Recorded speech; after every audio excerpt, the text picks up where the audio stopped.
Hello दोस्तों, welcome to only IAS. Date है आज की 17 जनवरी 2023 एंड आप सभी का स्वागत है आज के प्रीलिम बूस्टर न्यूज डिस्कशन के अंदर। चलिए स्टार्ट करते हैं आज की डिस्कशन, पर उससे पहले एक छोटी सी information regarding our mentors guided prelims test series for UPSC 2023। देखो, यूपीएससी का एग्जाम धीरे धीरे नजदीक आता जा रहा है, तो प्रीलिम्स की हमारी तैयारी काफी अच्छी होनी चाहिए। उसी के कंटिन्यूएशन में हमारी टीम आपको ऑफर कर रही है 34 टेस्ट, जिसमें आपको 7 सीसेट टेस्ट देखने को मिल जाएंगे। अब ध्यान क्या देना है कि एक मेंटर्स के द्वारा गाइडेड टेस्ट सीरीज है, तो यहाँ पर आपको अप्रोच क्या होनी चाहिए, वो सारी चीजों के रिगार्डिंग गाइडेंस मिल जाएगी। मल्टीपल रिवीजन हो गया, 1.5 साल के करंट अफेयर्स हो गए, ये सारी चीजें इसके अंदर कवर्ड है। आप इस कोर्स को online as well as offline दोनों माध्यम में ले सकते हैं एंड हिंदी और इंग्लिश में भी ये अवेलेबल है। तो इस कोर्स को एनरोल करने के लिए आप dp.onlyas.in पर जा सकते हो। इन केस आपको कुछ इश्यूज हैं तो आप इन नंबर्स पे भी हमें कांटेक्ट कर सकते हो। चलिए स्टार्ट करते हैं। पहला हमारा टॉपिक है SIP, that is systematic investment plan. अब देखो, हुआ क्या है न्यूज के अंदर, क्यों है कि हमारी कंट्री के अंदर जो SIPs है ना, उनमें इंक्रीज देखने को मिला है, 31% का इंक्रीज। तो समझ लेते हैं SIP क्या होता क्या है। देखो, एक ना होता है रेकरिंग डिपॉजिट, RD, आपने शायद कभी सुना होगा। इसमें पता क्या होता है, आप बैंक के अंदर अपना पैसा डालते हो, पर ऐसा नहीं है कि आपने एक ही बार में पैसा डाल दिया। नहीं, हो सकता है मान लो आपने इस महीने 15,000 डाला, ठीक है, फिर उसके बाद एक क्वार्टर के बाद फिर से 15,000 डाल दिया, फिर अगले क्वार्टर में फिर से 15,000 डाल दिया, तो 3-3 महीने बाद हो सकता है 15,000 बैंक में डालते रहो। ठीक है, मान लो आपका सैलरी है, मान लो 60,000 है, उसमें से आपको 15,000 मिलते हैं, तो 15,000 आप बैंक में एक सर्टेन पीरियड ऑफ टाइम, जो कि मंथली हो सकता है, क्वार्टरली हो सकता है, वहां पर डालते जा रहे हो। तो एक पर्टिकुलर पीरियोडिकली आप इस चीज को कर रहे हो। ये होता है, इसको बहुत बोलते हैं हम रेकरिंग डिपॉजिट। पर अगर आप ये जो पैसा है इसको बैंक में ना डाल के कहां पर डालो, आप किसी, जैसे मान लो फॉर एग्जांपल आपने म्यूचुअल फंड के अंदर डाल दिया, ठीक है, यहां पर हो सकता है आपने किसी में शेयर्स में भी डाल दिया, इक्विटी स्कीम्स में भी डाल दिया और डेट स्कीम्स के अंदर भी डाल दिया। तो यहां पर हो क्या रहा है, आप पैसा एक तरह से पीरियोडिकली ही डाल रहे हो, एक फिक्स्ड अमाउंट डाल रहे हो, बार बार डाल रहे हो, पर ये बैंक में नहीं डाल रहे, आप म्यूचुअल फंड वगैरह में इन्वेस्ट कर रहे हो। तो इसको बोल देते हैं क्या, सिस्टमेटिक इन्वेस्टमेंट प्लान। इन्वेस्टमेंट कर रहे हो पर लंपसम नहीं है, ऐसा नहीं कि एक ही बार बस कर दिया, नहीं, आप पीरियोडिकली एक पर्टिकुलर टाइम के बाद, जैसे फॉर एग्जांपल हो सकता है मान लो हर महीने कर रहे हो छोटे छोटे अमाउंट ऑफ पैसा, इसको बोल देते हैं क्या, सिस्टमेटिक इन्वेस्टमेंट प्लान। तो बहुत अच्छी चीज मानी जाती है कंसिडरिंग द फैक्ट। देखो, एक तो आप कुछ पैसा अलग से बचा भी रहे हो, उसको इन्वेस्ट भी कर रहे हो सकता है आने वाले टाइम के अंदर अगर सारा कुछ अच्छा चलता रहा तो होगा क्या, आपकी जो पैसा है वो ग्रो करता रहेगा, तो which is a good thing. तो एक तरह का ये इंस्ट्रूमेंट होता है जो कि म्यूचुअल फंड ऑफर करते हैं, ताकि आप रेगुलर मैनर के अंदर एक डिसिप्लिन तरीके के अंदर चीजें इन्वेस्ट करते रहो। ठीक है, तो इसको नाम क्या है, सिस्टमेटिक इन्वेस्टमेंट प्लान। अब दुनिया में देखो, ठीक है, मार्केट में वोलेटिलिटी है कि कभी मार्केट ऊपर कभी मार्केट नीचे, हमने इस तरह से 2022 में ये सिचुएशन देखी है। पर अगर हम बात करें SIPs की, तो SIPs के थ्रू जो म्यूचुअल फंड्स के अंदर जो कंट्रीब्यूशन है वो इंक्रीज हुआ है। तो क्या दिखा रहा है कि लोगों का ट्रस्ट है इनके ऊपर, तो लोग इसमें इन्वेस्ट कर रहे हैं, मतलब SIP जैसे प्लान के अंदर, and which is a good thing. RD और SIP में क्या फर्क होता है, यहां पर यही सेम चीज लिखी हुई है जो मैंने आपको समझा दी। अब यहां पर ध्यान क्या देना है, देखो, बैंक के अंदर आपने पैसा डाल दिया तो आपको एक पर्टिकुलर रेट ऑफ डिपॉजिट मिलेगा, मतलब पर्टिकुलर रेट ऑफ इंटरेस्ट मिलेगा कि 6% है या 5% है, जो भी नंबर हुआ।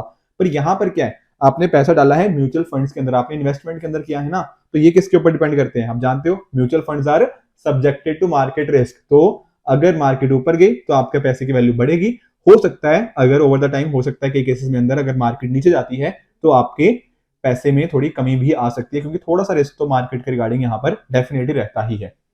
इसके बेनिफिट्स क्या है, इन्वेस्टर फ्रेंडली है, ठीक है, ऐसा नहीं कि एक ही बार पैसा डालना है, आप छोटा छोटा पैसा हर महीने डालते रहते हो, तो ठीक ठाक पैसा आप ओवर द टाइम इसमें इन्वेस्ट करते रहते हो। आप कभी भी इसमें इन्वेस्ट कर सकते हो, ठीक है ना, कभी भी विड्रॉ भी कर सकते हो, थोड़ा फ्लेक्सिबिलिटी है एक तरह से, कि पीरियोडिकली है डेफिनेटली, बट ऐसा नहीं है कि आपको बहुत ही रिजिड चीजें होती हैं। तो आपको बहुत सारे आजकल इंस्ट्रूमेंट दे दिए गए हैं जो थोड़ा कस्टमाइज वे में इसको आपको हेल्प करते हैं, तो इन्वेस्ट भी कर सकते हो, विड्रॉ भी किया जा सकता है, थोड़ा हैसल फ्री भी है, ठीक है ना। तो ये सारी चीजें हमें यहाँ पर देखने को मिल जाती हैं, बिना कोई टेन्योर के हैं, और बीच में अगर आप चाहो तो कभी डिसकंटिन्यू भी कर सकते हो, एक रिक्वेस्ट हो सकती है, फिर वापस से स्टार्ट भी कर सकते हो। कभी ऐसा लगे कि नहीं मैं इतने सालों के लिए नहीं डालना चाहता, तो बीच में विड्रॉबल कर सकते हो, ठीक है ना। अगर लगता है कि ज्यादा पैसे डालने हैं, अभी 10,000 कम है, तो 15,000 भी कर सकते हो, उसको थोड़ा कम भी किया जा सकता है। तो इस तरह से आपकी सेविंग्स भी अच्छी खासी होती रहती हैं। तो ये सारी चीजों को क्या बोलते हैं, systematic investment plan, SIP, right. अब देखो, इस तरह का एक क्वेश्चन एक 2019 में हमें देखने को मिला। यहां पर हमसे पूछा गया था कि भैया जो कमर्शियल बैंक होता है उसके एसेट्स में क्या इंक्लूडेड नहीं होता। तो आपको सिंपल सा एग्जांपल लेके चलते हैं। देखो एसेट और लायबिलिटी में आप फर्क, आई एम वेरी श्योर आप डेफिनेटली जानते होंगे। अब एसेट क्या होता है, जो आप आपके अपने हैं, ठीक है, जो जिस चीज को आप ओन करते हो, ठीक है ना।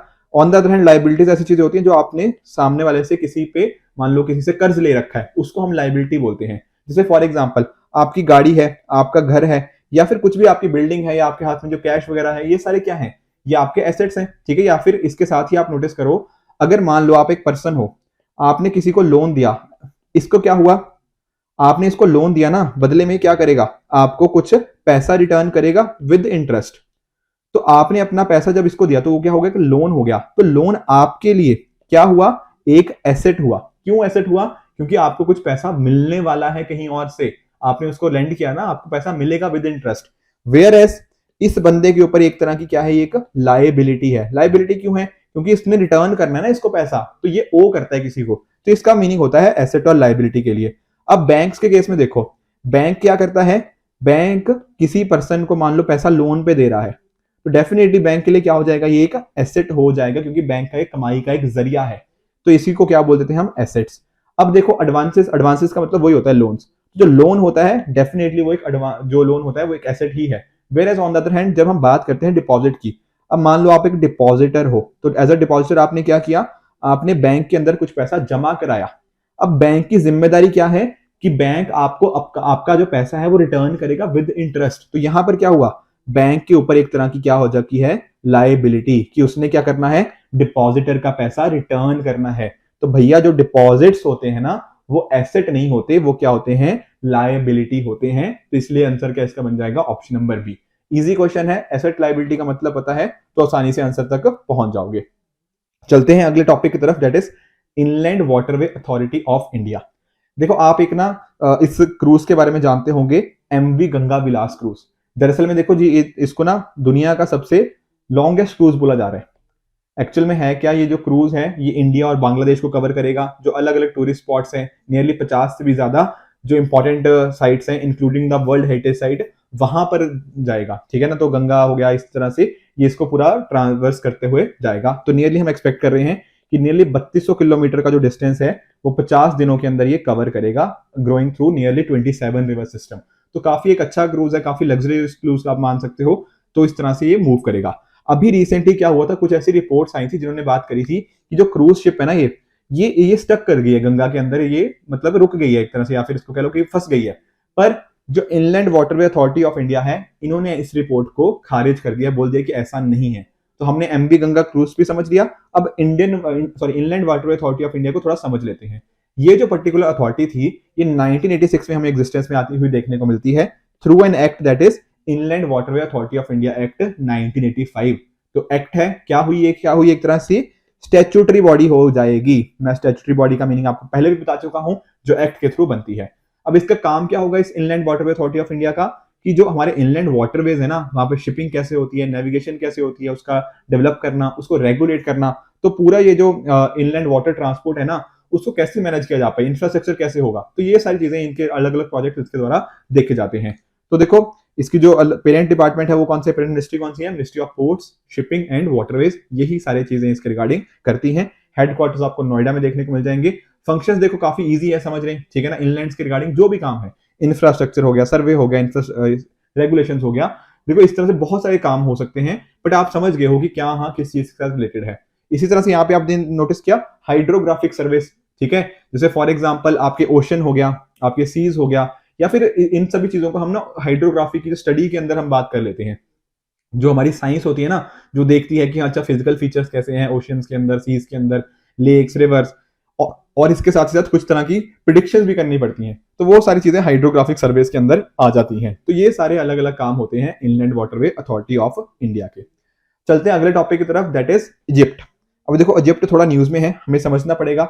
26 जनवरी आ रही है, ठीक है, रिपब्लिक डे है। तो रिपब्लिक डे पे हमने जो इनवाइट किया था प्रेसिडेंट ऑफ इजिप्ट को, तो उन्होंने इसके रिगार्डिंग कुछ उनके जो एम्बेसडर उन्होंने बात करी है कि काफी एक हिस्टोरिक मूवमेंट है। तो इसलिए इजिप्ट न्यूज में है, तो हमें इजिप्ट की लोकेशन थोड़ी पता होनी चाहिए। देखो अगर आप नोटिस करोगे तो ये है इजिप्ट, ठीक है। इसके साथ ही साथ आपको यहाँ पे ये सारा पूरा एरिया आपको इजिप्ट का देखने को मिल जाएगा, ठीक है। तो इस पूरे एरिया को आप थोड़ा ध्यान से देखिए। नीचे आपको सूडान देखने को मिल जाएगा। यहाँ पर ना ये वाला जो एरिया है, यहाँ पे इजराइल है, ऊपर आपको मेडिटेरियन सी यहाँ पे देखने को मिल जाएगा, नीचे वाली साइड यहाँ पे रेड सी देखने को मिल जाएगा, इस साइड पे आपको लीबिया देखने को मिल जाएगा। तो ये सारी लोकेशंस आपको पता होनी चाहिए। यूपीएससी ने ना कई बार इस तरह क्वेश्चन पूछा हुआ है कि मेडिटेरियन सी के कौन कौन सी बाउंड्रीज हैं, कौन कौन कंट्री बॉर्डर करती हैं। तो यहाँ पे हमें साफ दिख रहा है कि हाँ जी सर, इजिप्ट वहां पे definitely one of the countries हमें यहाँ पे देखने को मिल जाती हैं। ठीक है, कायरो इसकी कैपिटल सिटी है। ठीक है, और इसके साथ ही साथ एक यहाँ पर आपको अलेक्जेंड्रिया सिटी भी यहाँ पे देखने को मिल जाएगी, जो मेडिटेरियन कोस्ट के ऊपर आपको नोटिस करती हुई आप यहाँ पर देख सकते हो। इसके अलावा ना थोड़ा ये वाला जो एरिया, थोड़ा फोकस करना, ये वाला जो एरिया है, ठीक है, इसको बोलते हैं क्या, सिनाई पेनिनसुला। ठीक है, बहुत इंपॉर्टेंट है। इजराइल के साथ एक लड़ाई हुई थी इनकी, ठीक है, उसमें थोड़ा सा हार गए थे, बाद में दोनों के बीच में एक तरह का कह लो कि समझौता हुआ, एंड उसके बेसिस पे सिनाई पेनिनसुला फिर वापस इजिप्ट के पास ही आ गया। तो ये सारी चीजें यहाँ पे देखने को मिल जाती हैं। इसके साथ ही ये वाला जो छोटा सा एरिया देख रहे हो, इसको बोलते हैं क्या, गल्फ ऑफ अकाबा। ठीक है, एक तो आप जानते हो ये जो इस साइड पर है, ये तो आप जानते हो कि यहाँ से आपको सुएज कैनाल देखने को मिलती है, बट इसके जो राइट हैंड साइड पे आपको गल्फ ऑफ अकाबा देखने को मिल जाता है। तो यही सारी चीजें ना मैंने आपको स्लाइड्स के ऊपर दे दी हुई हैं, ताकि आप अगर प्रीलिम्स का क्वेश्चन पूछे तो आप कर पाओ। पर अगर आपने दिमाग में ये चीज विजुअलाइज कर ली, ये मैप विजुअलाइज कर लिया, तो आप आसानी से ये सारी स्टेटमेंट देख लोगे कि हाँ सर, सिनाई पेनिनसुला कहां पर है, गल्फ ऑफ अकाबा कैसे इजिप्ट को सेपरेट करती है जॉर्डन से, और साथ ही साथ सऊदी अरेबिया से, वो भी हम समझ गए। मेडिटेरियन सी हमें नॉर्थ में देखने को मिल गया, गाजा पट्टी आप जानते हो पैलेस्टीन वाली साइड, इजराइल आ गया उस साइड। ठीक है, रेड सी हमें देखने को मिल जाता है ईस्ट की साइड। ठीक है, साउथ में हमें देखने को मिल गया सुडान, और लीबिया आ गया वेस्ट के अंदर। तो ये सारे स्टेटमेंट्स तो लिखे हुए हैं, बट अदरवाइज मैप क्लियर होगा तो आसानी से कर पाओगे। इजिप्ट देखो बहुत इंपॉर्टेंट हमारा रहा है। जैसे अगर आपको थोड़ा मैं आपको हिस्ट्री के अंदर लेके जाऊं, तो आप जानते हो 1955 के अंदर बैंडुंग कॉन्फ्रेंस हुई थी। ठीक है, उसके बाद 1961 के अंदर बेलग्रेड के अंदर जो हम मिले थे ना, तो वहां पर फॉर्मेशन हुई थी किसकी, नैम की, नॉन अलाइंड मूवमेंट। तो वहां पर जब बेलग्रेड में फॉर्मेशन हुई इसकी, ठीक है, drawing on the principle of Bandung conference, तो वहां पर नॉन अलाइंड मूवमेंट में एक रिस्पॉन्सिबल कौन थे, एक हमारे पंडित जवाहरलाल नेहरू जी थे। ठीक है, हमारे इंडिया की तरफ से पार्टिसिपेशन था। उसके अलावा इजिप्ट हो गया, यूगोस्लाविया हो गया, घाना के प्रेसिडेंट हो गए, और इंडोनेशिया। तो उस टाइम पर भी ना इंडिया के साथ मतलब इजिप्ट ने काफी इंपॉर्टेंट रोल प्ले किया हुआ था। तो इस तरह से आप देख सकते हो कि इजिप्ट एक इंपॉर्टेंट पार्टनर हमारा बन जाता है। चलते हैं क्वेश्चन डिस्कस कर लेते हैं। अभी अभी 2022 में क्वेश्चन पूछा गया था। यहाँ क्वेश्चन क्या पूछा गया कि भैया अफगानिस्तान के कौन कौन सी कंट्रीज बॉर्डर करती हैं। अब यहां से दो चीजें समझनी है। पहली बात देखो, पिछले साल की अगर आप बात नोटिस करो, तो हमने नोटिस किया कि अफगानिस्तान बहुत न्यूज में रहा। चाहे बात कर लो तालिबान की, बात कर लीजिए, तालिबान का रजीम हमें देखने को मिला। उसके अलावा भी मतलब ना थ्रू आउट द ईयर हमें अफगानिस्तान न्यूज में देखने को मिला। तो हमें अफगानिस्तान की लोकेशन डेफिनेटली पता होनी ही चाहिए थी, क्योंकि बहुत ज्यादा चर्चा इसके रिगार्डिंग चल रही थी। उसके अलावा आप एक चीज और नोटिस करो, जो अजरबैजान है ये भी काफी न्यूज में रहा है। क्यों सर? देखो, अजरबैजान और आर्मेनिया का इशू, ठीक है ना, ये पिछले 1-2 सालों से मैं नोटिस करता आ रहा हूँ। काफी जो नगोर्नो कराबाख वाला एरिया है ना, यहाँ पर इसके रिगार्डिंग बहुत चर्चा चलती है। तो हमें सर अजरबैजान और आर्मेनिया की लोकेशन भी पता होनी चाहिए थी, बिल्कुल। और यही अगर आपने सिर्फ इतना भी थोड़ा आइडिया होता ना, बहुत डिटेल में नहीं भी पढ़ा, चलो अफगानिस्तान के बॉर्डर्स, आपको इतना पता होता डेफिनेटली कि सर अजरबैजान तो थोड़ा दूर पड़ता है अफगानिस्तान से, तो बॉर्डर तो ये नहीं कर सकता। अगर इतना भी आइडिया लगा लेते ना, क्योंकि दोनों कंट्रीज न्यूज में थे, आपको अपना आंसर डेफिनेटली मिल जाता कि सर नहीं है, एंड उस बेसिस पे आप अपना आंसर सी पहुंच जाते। ठीक है, तो इस तरह से भी आप डेफिनेटली कुछ एलिमिनेशन की टेक्निक्स अपने आंसर के अंदर यूज कर सकते हो। बट फिर भी मैं आपको अफगानिस्तान का मैप यहाँ पे दिखा देता हूँ। देखो यहाँ पे आप नोटिस करो कौन कौन सी कंट्रीज हैं। एक तो तुर्कमेनिस्तान हो गया, उज्बेकिस्तान हो गया, तजाकिस्तान हो गया, ईरान हो गया, पाकिस्तान, चाइना। एक इंपॉर्टेंट कंट्री और भी है, कौन सी? इंडिया।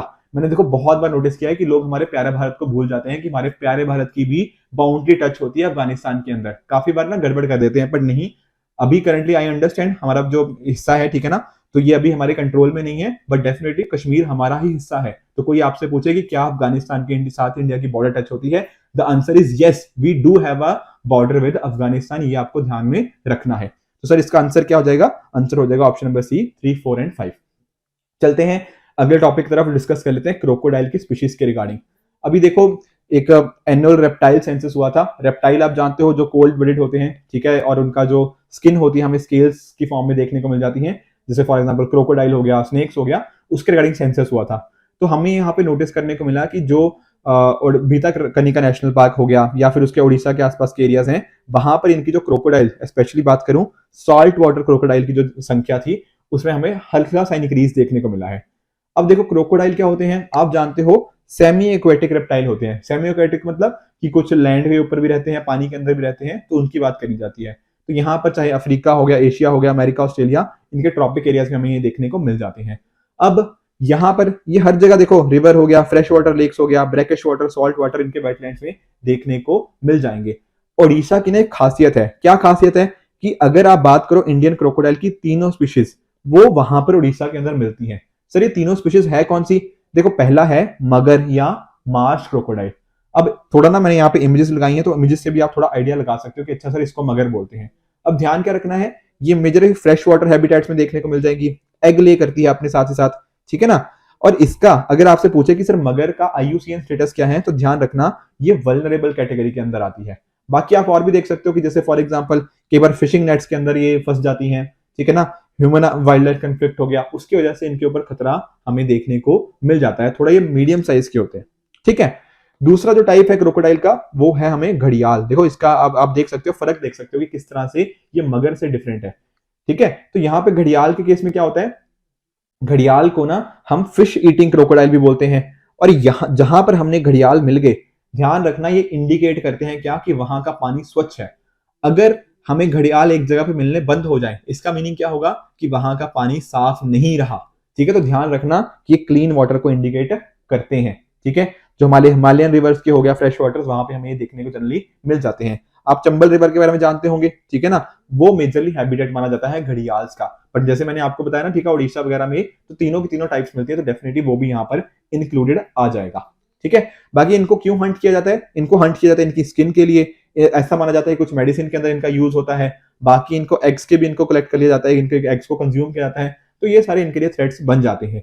ध्यान क्या रखना है सर, इनका IUCN status that is critically endangered, ठीक है। फर्क समझना, जब बात करते हैं मगर की उनका स्टेटस क्या था, वल्नरेबल। जब बात करते हैं हम घड़ियाल की, उनका स्टेटस क्या है, क्रिटिकली इंडेंजर्ड। उसी तरह से तीसरी जो स्पीशीज है that is salt water crocodile. अब ये भी थोड़ी देखो आपको पिक्चर में देखने को मिल जाएगी।